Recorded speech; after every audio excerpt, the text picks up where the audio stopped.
Sometimes your threads profile will be set as private account. If you want to change this and convert to public account, you can do that. In this video, we'll be telling about how to make your threads account public account.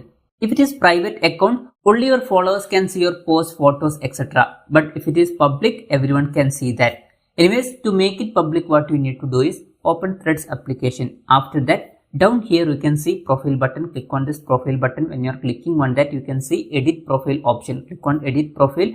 When you are clicking on that, here you can see one option, private profile. Now it is turned on. That means it is private profile. Only my followers can see my account. To make it public, what you need to do is just turn this off.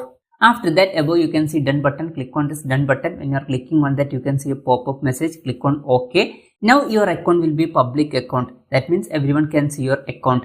And this option is available here also. Here two lines are there. Click on these two lines. When you are clicking on that, here you can see privacy option. Click on privacy. In privacy also you can see private profile option. If it is turned on, you need to turn this on. After that, it will be public account.